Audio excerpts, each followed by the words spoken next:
What's good? What's good? Welcome back to another episode of Unapologetically Black. I am Brittany, joined by Dre and Rich. What up? What's good? What's good? How y'all feeling? How's your week been? It's been a minute. It has. It has. It really has. My week since the last time we met, it's been the same. I'm not gonna lie. Nothing has changed. Everything's the same. Same shit, different day. I'm looking for $200,000 though, so that's a thing. I am too. If you find it, let me know which Pretty sure a lot of people are looking for that. So if anyone just has it laying around and is wanting for something to do with that, let me know, and I can definitely put it to use. Support a black dream. Other than that, my shit is great. Oh, I put the pictures up on my wall. If you guys can see. Oh Yeah, we see. It's the Power Rangers ones I talk you into. Yeah, that you talked me into. You were supposed to prevent me from buying. I did. Yeah, that was such a bad moment. It was such a bad moment, but they were so dope. And like, you were like, "Oh, I have to call Brittany," and I was like, "Ask for forgiveness and not permission." And I bought 6 of them. Look at you, fucking bad influence. They were so cool though. Fucking terrible. Dre, how's your week been? Been pretty solid, I'm not gonna lie. Forgot that I worked at a hotel and realized for Labor Day and a couple other holidays, I get paid time and a half. So I was getting paid good money to sit there and twiddle my thumbs. That's what's up. That's what's up. It's been a long weekend. We moved. That's why I have a background up, because it looks really crazy behind me. Like, it's still chaotic. But we moved, which was pretty cool. I'm excited about it, but we are on the 5th floor and there are no elevators. Damn. So it was just Jamal and sorry, I just read Corey's comment.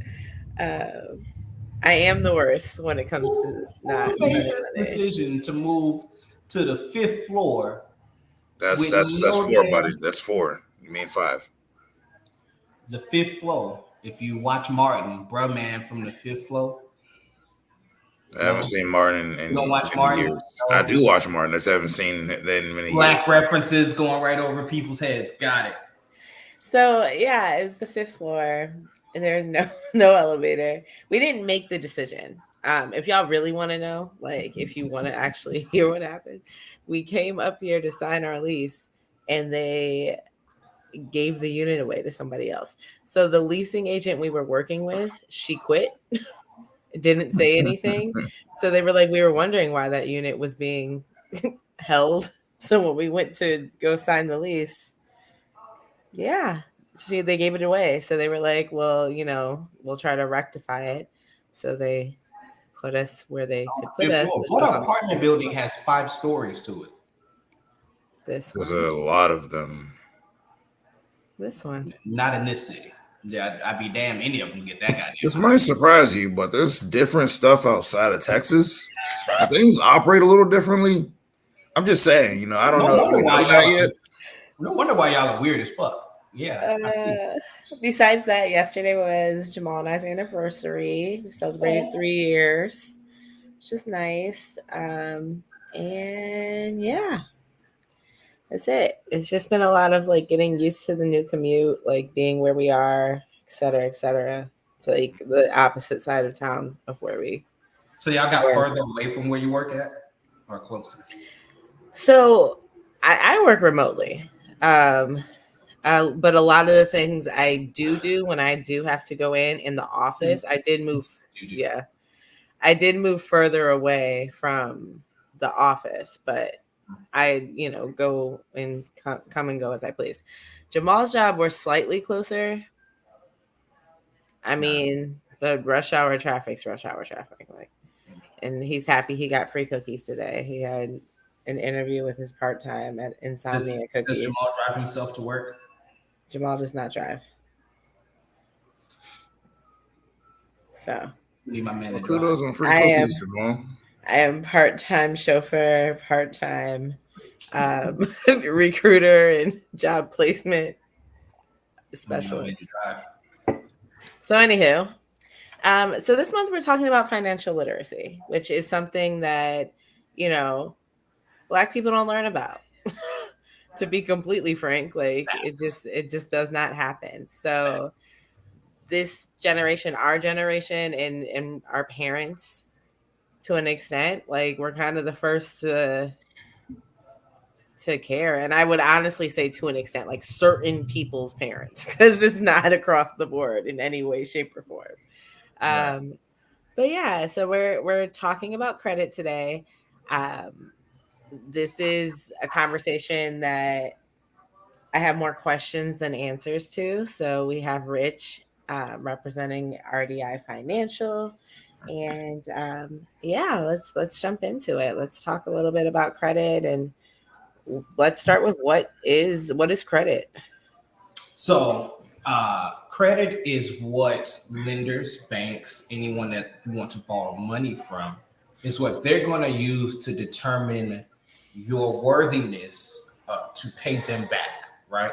So, like anything, if you want to go out and you want to get something that's relatively expensive or more than what you have in your bank account. So most people don't have, the average American has around about $500 to $1,000 in their savings account if they have that, right? That's the average American. So let's just take that as a baseline. So that means if you want to buy anything over $1,000 without depleting your savings account, you have to finance it or borrow the money from a bank to get it. And in which then the bank will look at your credit score, and then they'll use that to determine whether they will approve you or deny you for the loan. And if they do approve you, they'll also look at it to see what interest rate they're going to make you pay that loan back with. So essentially, that's what credit is in a nutshell, right? It's a system that a bunch of white people came together with, made up to put more financial burdens on people. And so that way they can further deny people of color access to certain things. So yeah, that's what it is in a nutshell. However, Black people don't take their credit seriously. They don't. And that's through whether they just choose to not do it at all. So you got some old heads like my pops, who's like, I don't know what credit is. I don't understand it. Anything I buy is gonna be cash. You got those type of people. And then you got those that be like, nope, I'm going to apply for everything. Don't give a fuck. Run it up. So you got two different ends of the spectrum. And Black people never really learned how to operate it and use credit to their advantage. What I like to tell people is if you do not have a 700 credit score with no derogatory marks and at minimum 2 years, with minimum of 2 year credit history, and all your credit cards are under 10%, you need credit repair or you need to build your credit. Period. Those four categories are the building blocks for being approved for things, right?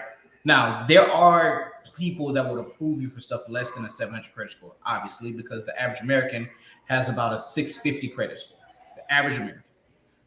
So there are people that will approve you for lower than that, but your interest rates then become a lot higher.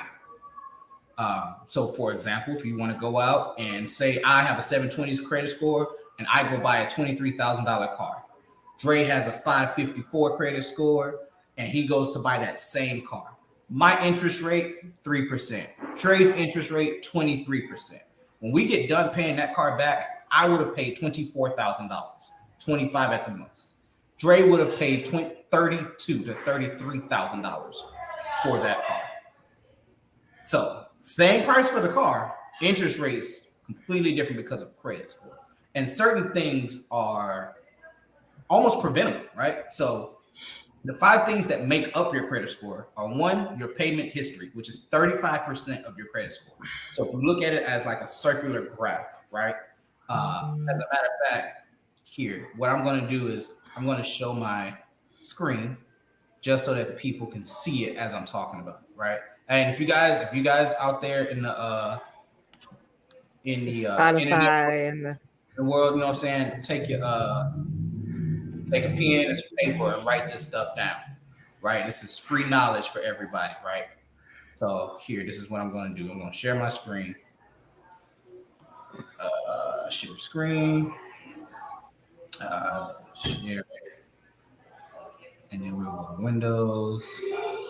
All right. We're going to share. Right. So what are we looking at? All right. So can we see this? See this right here? Yeah. All right. So this is your credit mixture. So think of it as a graph. Right? This is what banks look at for your credit score. And you see how it says FICO credit score? That's what banks look at. So for all of you that are using Credit Karma, throw that shit away. Credit Karma is absolutely fucking useless. People only gravitated towards Credit Karma because it was free. I want people in the world to understand that there is no such thing as free. Nothing that you do when it comes to your credit will be free. You will pay some amount of money and or time for it. So let's just put that out there. So fucking Credit Karma, throw that shit away. Focus only on your FICO scores. So I use Experian. Is there a better credit monitoring system to use? So no, when you get to that type of deal, then it becomes subjective, right? And whatever you want. When it comes to Experian uses all three credit scores, and they use all three credit bureaus, and they use FICO score, right? So that one, that's you got credit. You can use Experian, you can use My FICO, you can use IdentiQ, you can use Credit Hero. All of those give you three credit scores, and they all use the FICO system. So they'll roughly be the same when you look at Experian, and then you go to My FICO. Your credit scores will roughly be the same. So you look at it, and all of these are paid subscriptions, by the way. So I monitor mine every month because I want to know when it changes as soon as it changes every month. So I pay $34 every month with My FICO to monitor my credit. That is a very small number compared to what might happen if you choose not to. Just so that people know. But let me going over what it's made of first before I go off in a tangent to everything else. You have your payment history. 35% of your credit score is payment history. So pay your bills on time. The amount that you owe. So however much loans you have out against you. That could be student loans, car loans, credit card debt, mortgages, all kinds of loans like that, personal loans. So it'll take all of the amount of money that you owe, and they'll calculate and they'll say, okay, this is 30% of your credit score. Then they'll take in the length of your credit history. All right. So you want to have at least 2 years of credit history. For people that think credit cards are bad, credit cards are not bad. How you spend your money on credit cards might be bad. And you might have a money management problem, but credit cards are not bad. And then the last, another part is 10% is the credit you apply for. So inquiries. Every time that you apply for something, they have two items. It can either be a soft inquiry, which does not affect your credit, or it can be a hard inquiry, which does. And then hard inquiries are typically by car dealerships or mortgages, credit cards. Certain credit card companies will hit you with a hard inquiry, which means it'll show up. And then your last one is the type of credit that you use. So the different mixtures of credit history that you have. Car loan, mortgage, credit cards, personal loans, student loans. You want to make sure you have separate, different types of loans to give you a good credit mixture. So that right there is what makes up your credit. Okay. Then obviously, as you guys seen, the two most important are your payment history and your amount of debt. If you have credit cards, right, and you're saying you want a drastic change right now in your credit score, pay off your credit cards.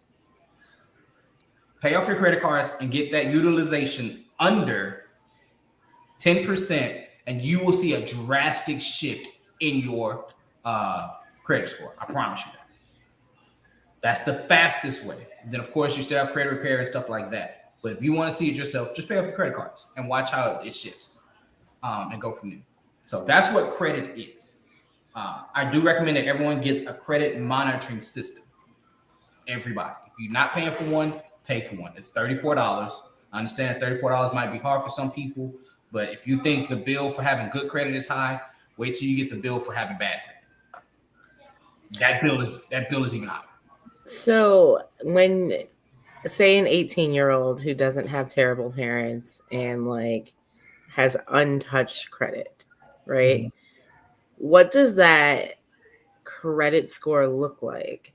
So because I feel like a lot of us come out with some debt. It might look like, so if you had the type of parent, unlike some black folk who choose not to put their kid's name on stuff, and by the way, let me just say this before I say that, you can start putting your child's name on things at 13, right? Mm-hmm. Now, if you are a responsible parent and you put your kid's name on a credit card, right? Or you put it on whatever bill and you pay that bill responsibly, on time, you manage it correctly. By the time they turn 18, they will have a good credit history and a good credit score. Mm. So that is something that we should do. You should start your kids off at 13, putting them on your credit card. I didn't say give them the credit card, but put them on there and it'll track on their credit report, and then pay it on time, be reasonable with it. Now, if you unreasonable with it, you're going to fuck their shit up too. So just be reasonable with it, put them on there and then go. But for the kids that are untouched, no parents have ever touched it. What it might look like is it might look like zero. Mm-hmm. Zero credit score is just as bad, or to say, in A, which is just as bad sometimes, because then lenders still don't know how to lend. They don't know if you're a good borrower or not because you don't have credit score. So what I would always recommend is getting secured credit cards if you're just starting out. Take whatever money you got, apply for a secured credit card, put that money down into it, and allow that to build your credit up over the next 3 to 6 months, right? After that, take out a personal loan, small one, $500 to $1,000. Take it out, pay that back, allow that to build up.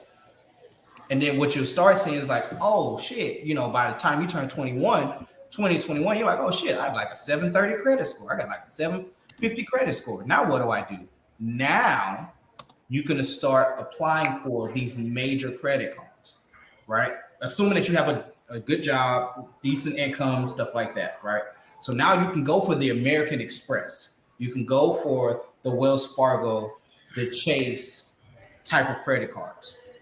You get those, and they typically come with higher limits. If you have Navy Fed, credit unions are great across the board. Navy Fed will give you $25,000 just because you're a Navy Federal credit union person with good credit and decent income.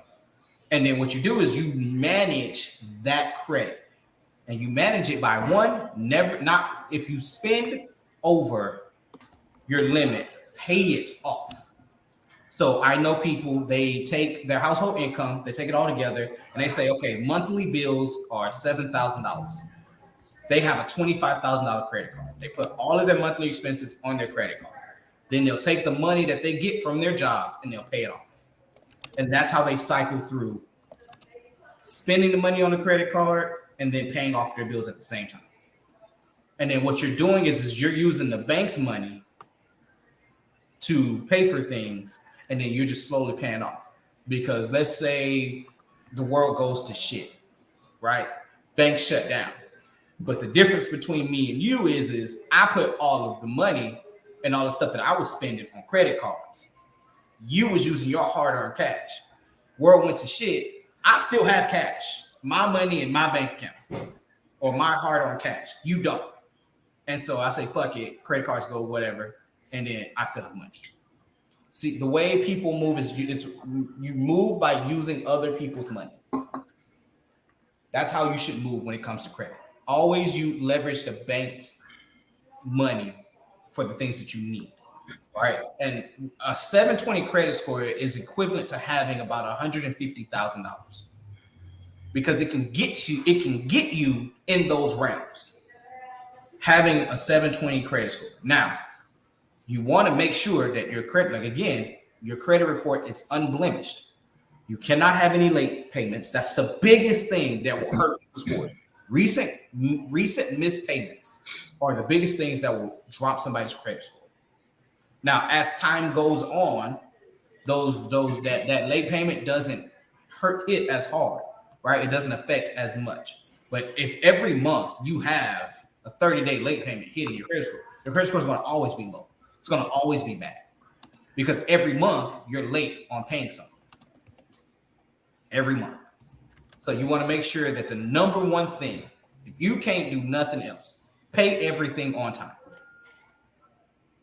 And then what you'll start seeing is that over time, even if your credit cards are maxed out, if you pay them on time, they'll stay up to date, they'll stay current, and at least they're being paid on time. And then you just stop using them, and then you'll eventually end up paying them off. But your credit score won't be as hurt because you won't have any blemishes on it. And you have to take these things in increments.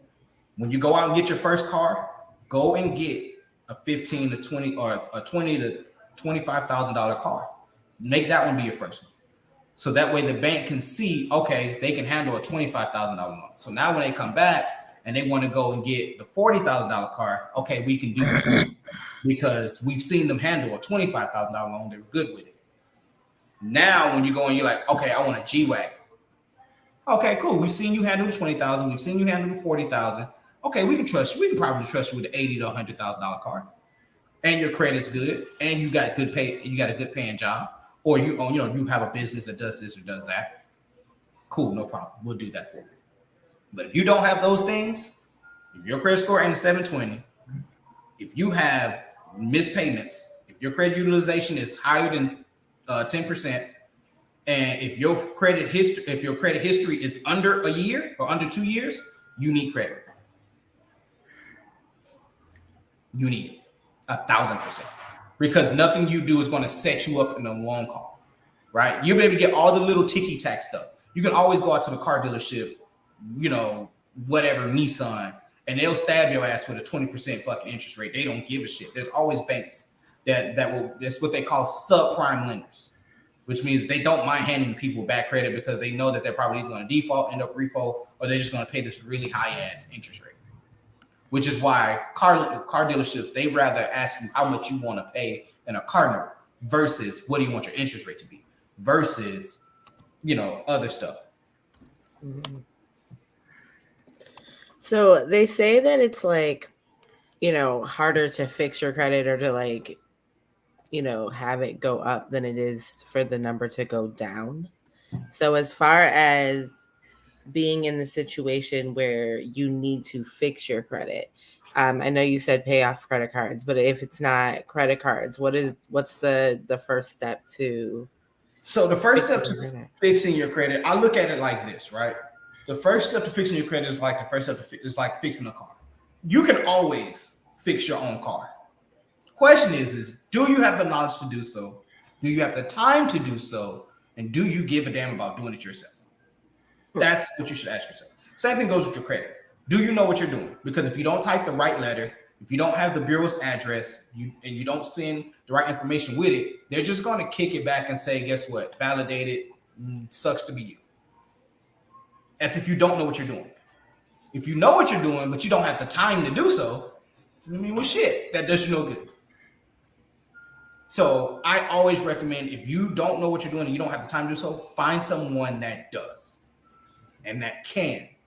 Now, there are credit repair places everywhere. You can choose whoever you want to. I like choosing people that I know. So when I got before I started doing credit repair, there was a guy that I knew. My cousin went to school with him. I've met him. We hung out. And cool. He did it. He was like, hey, man, let me just try it, right? What's the worst thing that can happen? Your credit score gets bad. You already have bad credit. So that's not like they can make it any worse. You're already being told no. There's statistically no difference between a 570 and a 480. There's no difference. Everyone's going to tell you no. So I had him do it. He fixed it. He showed me month after month, like, hey, this takes time. Credit repair is not an overnight fix thing. And if you meet anybody that says, hey, you pay me $1,500, this course is typically $4,000, but today it's $1,500 for Labor Day, and we'll get them off in 24 hours. They're fucking lying. End of the day, they're lying. Because if I mail a letter, it takes longer than 24 hours for me to mail it. That's facts. So I know damn well that they're not going to be able to get it off my credit report in 24 hours. You know how many people, you know how many credit repair requests go in daily to the credit bureaus? You think yours is the magic one that skips the fucking line, makes it to where they at, and they're like, yeah, we're going to delete it today, and you're going to see it by tomorrow. No. You're fucking lying. Anybody that tells you that this is a 24-hour process is a liar. This could take anywhere between, it could take a month, the first 30 days, because that's how long the bureaus have to respond. They have 30 days to respond to the letter or delete the account. You could be, and anybody that has it done in 30 days is fucking magical lucky, right? That means that your creditors didn't really care for it. They're like, man, fuck it, whatever. And then they just deleted it. It could take over a year because certain creditors are just hard to deal with. They're like, nah, fuck that. We just gonna fight back left and right. To where you have to almost threaten to sue them to get the account removed. Now, certain stuff like inquiries, date changes, birthday changes, like name changes, that shit shouldn't take a month. Shouldn't take longer than a month, right? By the time they get it, the bureau sees it. They're like, oh, okay, her name is Brittany, not Ashley. Okay, Brittany. Put it on all reports, and you be like, look, my credit report says Ashley. I don't even know who the fuck that is. I'm Brittany, and they be like, okay, cool.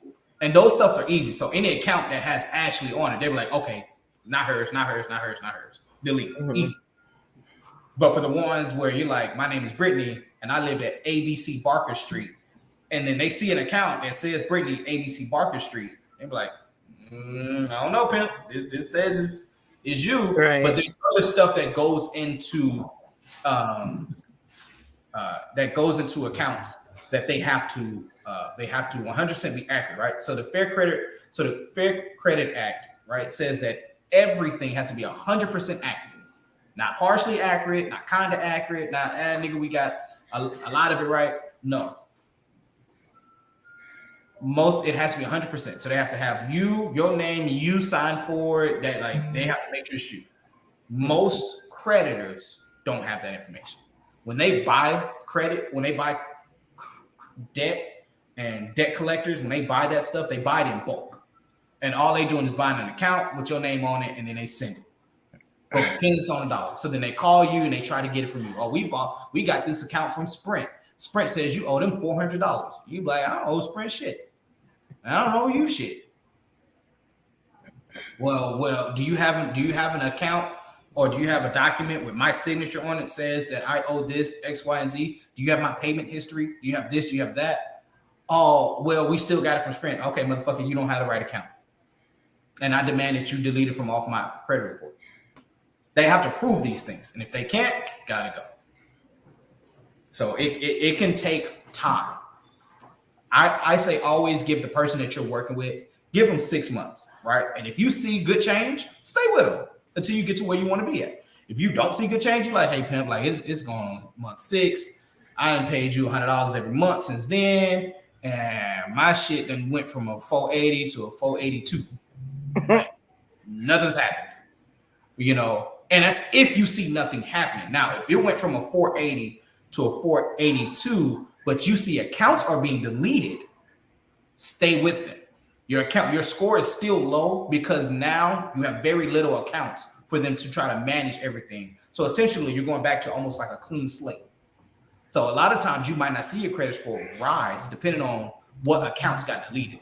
If they got deleted a 10-year credit card that you had on there, well, you just lost 10 years of credit history. Lost quite a bit of credit right there too. So it cuts like a double-edged sword. It goes both ways. So that's because it doesn't always mean your credit score goes up. It means that your credit profile becomes clean. So I knew prior to, but when my mom passed, her cable was in my name, right? And I had to call Xfinity and get it cut off and all of that. I know for a fact that it didn't get paid on time every month. I have not visited that part of my credit as far as like doing anything about it.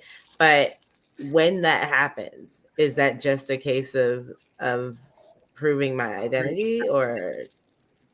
because it definitely wasn't my cable. If it's in your name, right?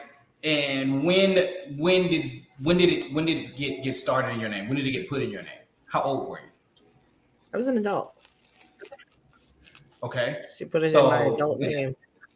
At that point, they would tell you, okay, you somewhat consented to it, unless they did it without your consent. And if they did it without your consent, then that is identity theft. So then you would have to, people that say, hey, look, it was identity fraud.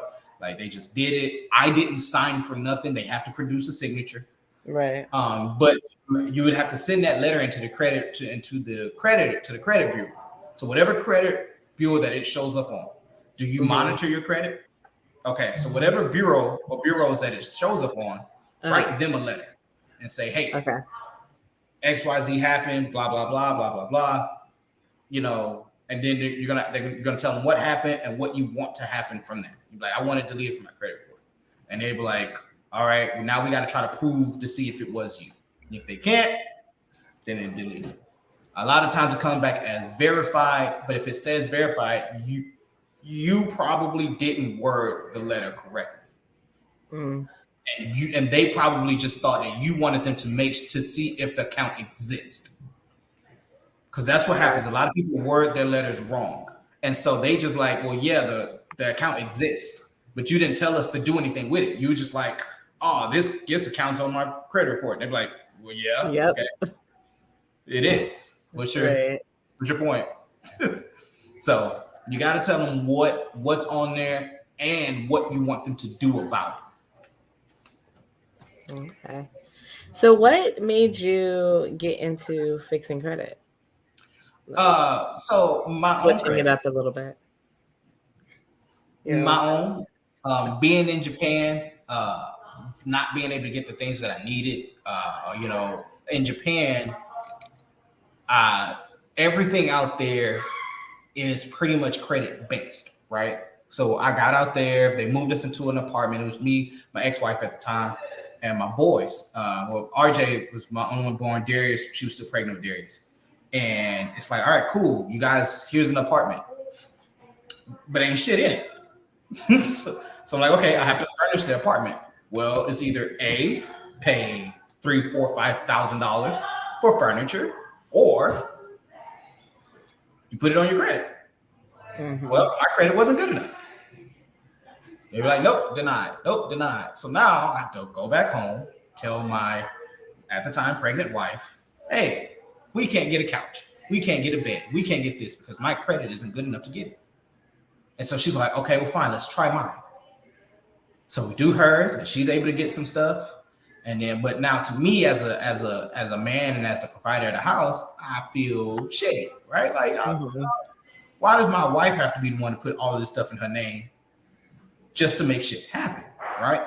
And then, growing up as a kid, I was rarely taught about credit. I was taught about money. I knew how money worked. But, I got my first credit card at $500 and I thought it was just free money. So I went out, swiped that shit.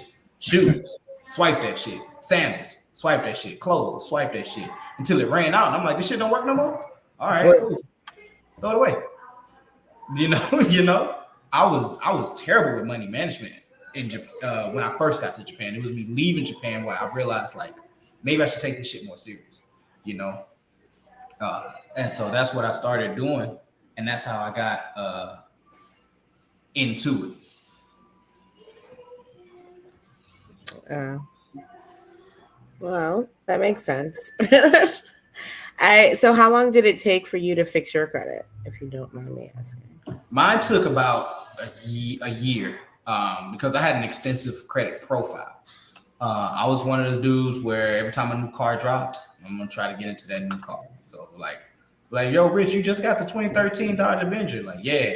And then like in 2014, the Ford Focus came out and I want that shit. And so I'm gonna go try to trade this in and get that. Or this got repoed. So, okay, cool. I'm gonna go grab that right over here because I know there's always a buy here, pay here type of car dealership that can get me into some shit as long as I got money. Or, for my military folk, as long as you got a job, it's always somebody that's going to give you a loan or give you a car because you get paid on the 1st and the 15th every month. So they're gonna set up that little recurring payment thing that they're gonna do, and they're gonna take that money right up out of there. So I had an extensive credit profile, and then just as missed payments hit, as late payments keep coming up, and then as credit utilization shot through the roof because credit cards were like, fuck it, swipe. It took them a while to be like, all right, hey, like, this ain't his, or this isn't his, or this wasn't done the right way, and then creditors come back and they kick it back. One of the biggest ones people have ever worked with them is Credit One Bank, not Capital One. Credit One Bank. They're one of the biggest ones. They'd be like, nope, they will fight you tooth and nail on that credit card, whether it's yours or not.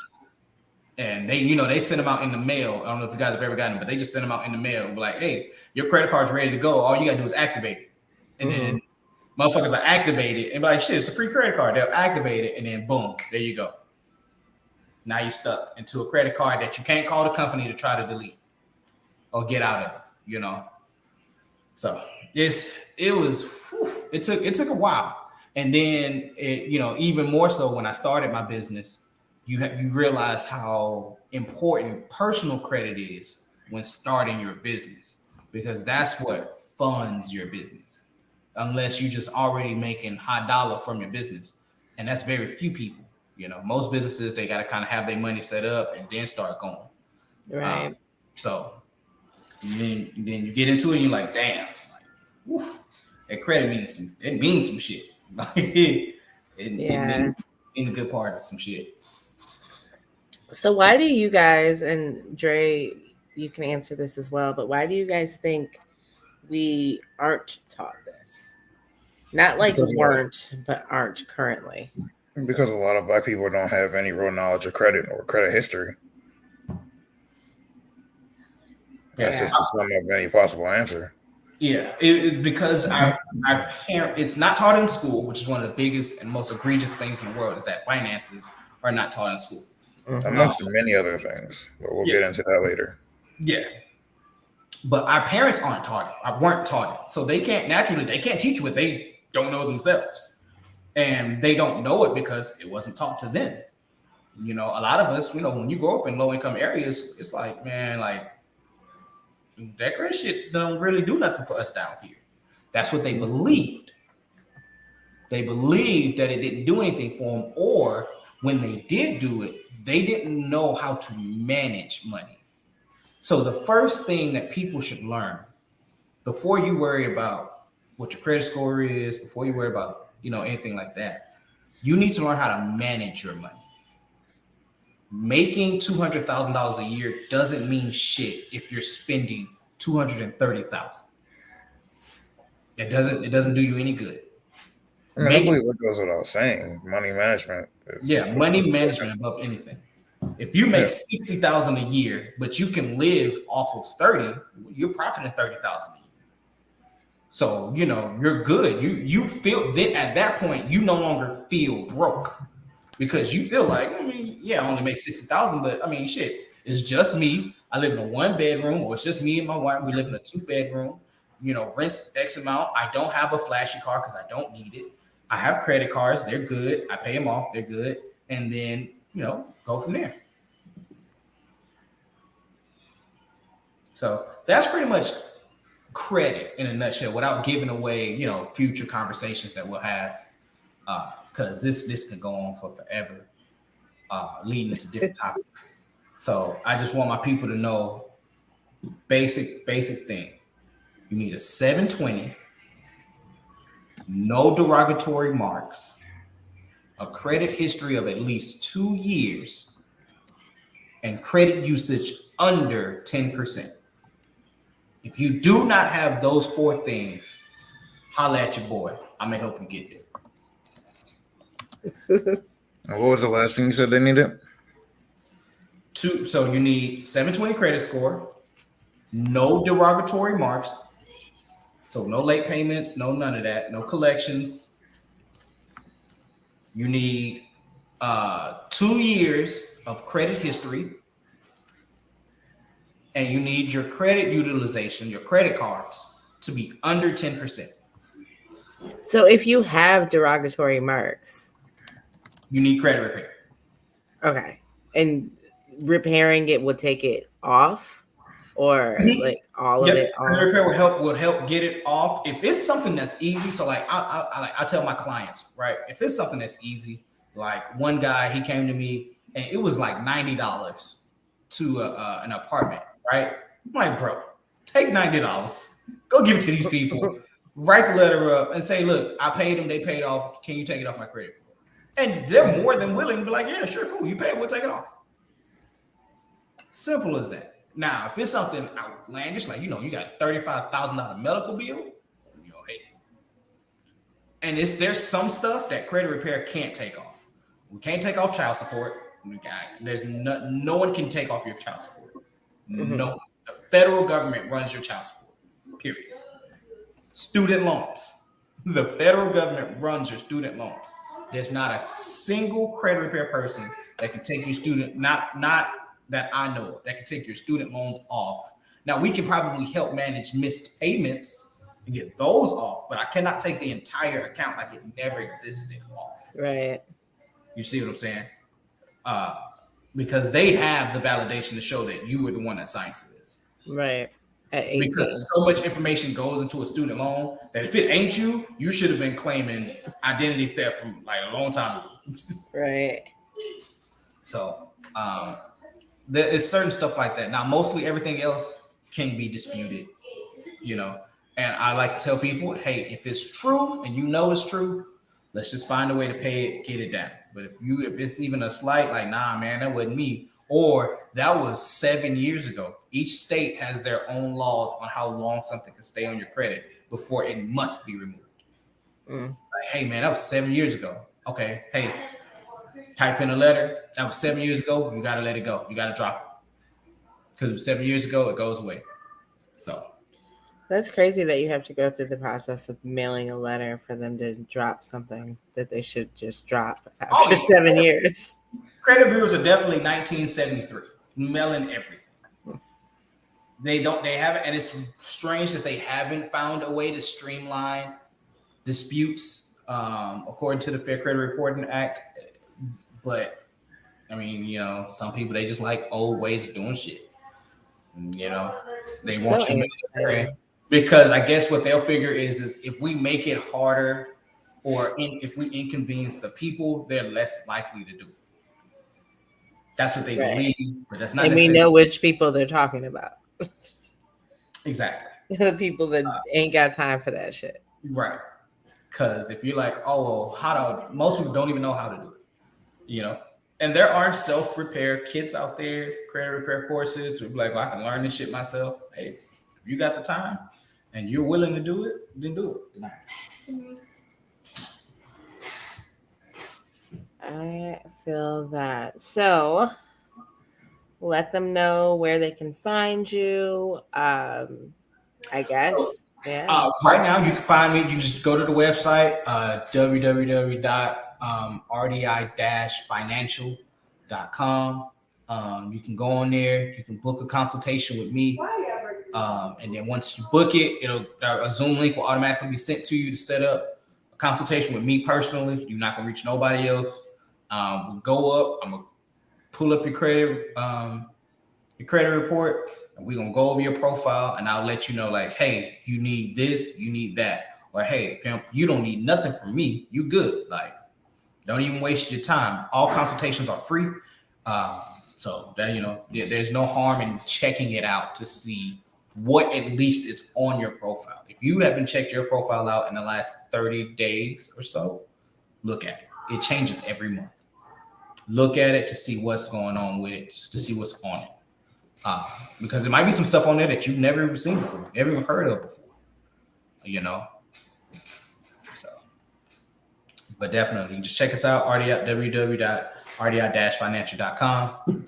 Come holler at us.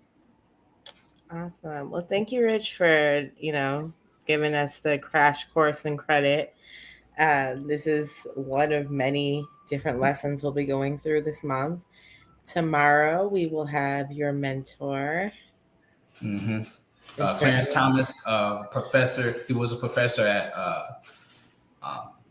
FCC, Florida Career College, doing the business program. That's where I met him at. He's my professor. And then he just put me on game. Also military veteran as well. So, you know, it's real. He a real solid dude. But we're gonna learn a lot from his story. That's what's up. Well, until then, stay safe, stay healthy, and stay unapologetically black. Have a good night. Gang.